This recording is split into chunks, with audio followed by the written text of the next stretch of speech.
more eating, huh? Yeah. Thank you.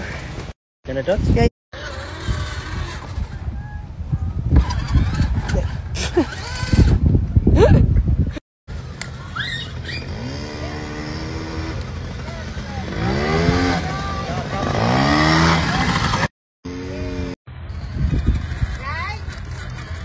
Allez, viens, right, viens. Tourne. Une pâte au saumon, bon appétit. Bon, bah, j'ai encore retrouvé prétentieuse avec un chat dans mon jardin, en train de crier, en train de se battre. C'est toujours le même chat. Voilà, à chaque fois, je descends en courant, je les sépare, l'autre il part. Je me défonce les pieds à chaque fois, d'ailleurs. Ça fait... la dernière fois, je me suis mis un bout de verre ou de je sais pas quoi. Là, pareil, donc c'est sympathique. Je sais pas quoi faire, parce que d'un côté, ce chat, qui est un chat errant, il me fait de la peine. Donc j'ai envie de lui donner à manger et à boire. Mais d'un autre côté, si je l'habitue, il va revenir. Et donc, prétentieuse, elle va plus se sentir chez elle. Et donc, ça va partir en fight tout le temps. Mon amour. Qu'est-ce qu'on fait avec ce chat? Comment on fait?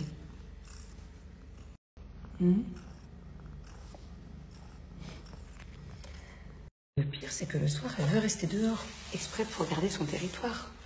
Mon amour. Enfin, pas le soir, c'est toujours de 20h à 22h. Elle sait à quelle heure il vient, en fait. Donc, elle reste dehors, elle fait la têtue. Après, elle rentre à la maison pour faire dodo avec maman.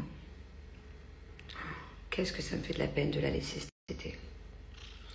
Alors, je pense que je vais suivre votre conseil. À la base, je voulais la mettre chez quelqu'un, mais j'ai trop peur. Donc, je me dis, est-ce qu'elle va pas rester à la maison? Et je vais payer quelqu'un pour dormir à la maison tous les soirs, lui mettre à manger le soir et le matin, et s'occuper d'elle. Je sais qu'elle va être terriblement triste. Et franchement, je suis parce qu'elle est de moins en moins sauvage. Elle est propre maintenant, elle fait plus de bêtises. Et là, elle va se sentir seule, abandonnée. De l'autre côté, je me dis, j'essaie de me rassurer en me disant, bon, si je l'avais pas récupérée, qu'elle était restée dans la rue, là où je fabrique mes robes, comment elle aurait survécu cet été, quoi. Je veux dire, il fait tellement chaud à Dubaï. Rien que là, on est mi-mai, je me cramais les pieds. Cet après-midi, je suis sortie sur la terrasse pieds nus. C'est-à-dire que les chats, comment ils font l'été, quoi. Les chats de rue, ils se cuisinaient, ils ont pas d'eau, ils ont pas à manger. Donc je me dis, bon, elle sera toujours mieux à la maison que là où elle était avant, mais ça me fait beaucoup de peine. J'ai peur de la retrouver changeante. Puis la personne qui va dormir là, j'espère qu'elle aime vraiment les animaux. J'ai des caméras à la maison, mais de là à voir dans les moindres recoins. Genre, j'ai pas de caméra dans la cuisine, par exemple, ou dans la chambre pour la personne en question. Ça m'embête. Et bien même, je voulais la prendre en France, chose qui est franchement pas raisonnable. Parce que la mettre dans une cage pendant je sais pas combien d'heures d'avion, déjà c'est très difficile de partir, mais surtout de revenir avec un animal. C'est pas n'importe quelle compagnie. C'est certainement une escale, beaucoup d'attentes. Il faut l'amener bien avant le vol. Pendant, après, je veux dire, elle va faire pipi partout dans la caisse, ça va être une histoire de 10 heures au moins, minimum 10-12 heures. Elle va être, déjà, dès que je la mets dans la cage pour lécher le veto, elle pisse parce qu'elle a peur. Mais là, elle va être traumatisée. Quand bien même je le fais. Du coup, elle va être dans son pipi, son caca, sans manger, sans boire pendant 12 heures. Affolée. Après, je vais la ramener en France.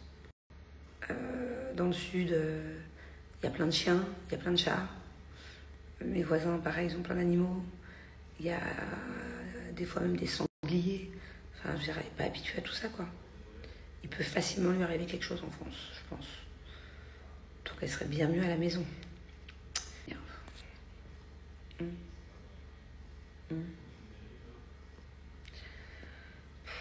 Mon amour, on va faire tout avec maman le câlin là-haut. On sera mieux que par terre. Oui. Changement de sujet. Je réponds à cette question là que je viens de voir passer. Non, mais non. Le midi et le soir, il pèse sa bouffe. Je ne vais pas dire bouffe, sa nourriture. Ce soir, il n'a pas mangé les pâtes à la crème au saumon. De toutes les manières, il n'aime pas ça. Et il a encore fait sa viande avec ses pâtes sans beurre, tout sec. Non, il suit un programme alimentaire qu'un coach lui a donné, je crois, ou je sais pas où il a trouvé ça. Depuis maintenant presque un mois. Sauf des fois, il y a des cheat meals, mais... Non, il me suit, puis c'est plutôt relou, même. Moi, ça me saoule. J'aimais bien quand mon mari, il mange ce que je cuisine. Donc non, ce soir, détrompe-toi, il a mangé un plat tout fade.